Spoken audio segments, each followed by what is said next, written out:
The defining variable here in who I think is going to be successful is who figures out what to do next fastest, is best able to communicate and convince and align that that is the right thing. Now I'm in the process of converting my very deep lived pain of being a product manager in the Fortune 500 world into a suite of AI-powered tools that do product management and other kinds of strategic work in a modern and integrated way. And this is one of the things that we do. It's just one thing that fits into sort of like this grand arc of like, what is the stuff that is the hard stuff that shouldn't be in the life of a product person or a dev lead or somebody who's doing strategic work in a big organization. I'm the founder over at Dotted. I've been product manager in big tech for the last 7 years. I started at Amazon, then I was at Microsoft. Most recently, I was at Axon. But before that, I was a startup founder right out of college. I started a company called Decision Desk, which brought performing arts auditions into the modern era with video and stuff like that. I did another startup in the VR space. I kept finding myself being the technical person that the other techies shoved to the front of the room to go and talk to the teacher. And eventually I got the message that like, oh,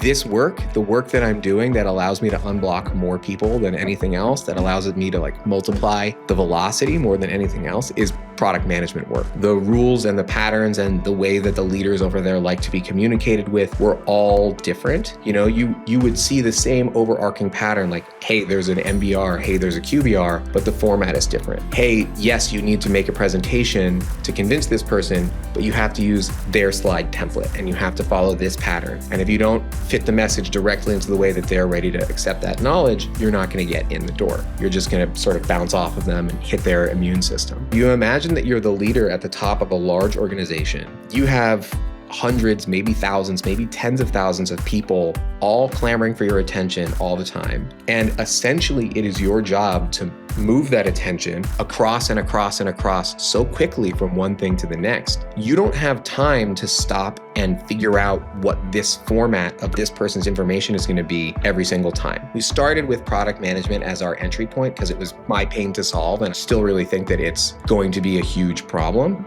But we've discovered that these same things that I was feeling as a PM, a lot of other kinds of workers feel them too. And this is based directly from learning that I have from watching people who are much better PMs than I am. And like what makes them so talented, what makes them so good is that they can predict what their stakeholders will have problems with. They can predict how to get things approved essentially, because AI has accelerated up coding execution so much, right? And the problem is that strategic work is still just being done in PowerPoint and Excel and spreadsheets. Execution is freer and freer by the minute, but the process of deciding what to do is like, it's just going to become the bottleneck. It all comes back to the same couple of fundamental values that any good thing that people will pay for comes to. Like, does this give me some experience that I like? Does this connect me with other people in a way that I couldn't without it? Does this give me time to do the things that I love with the people that I love?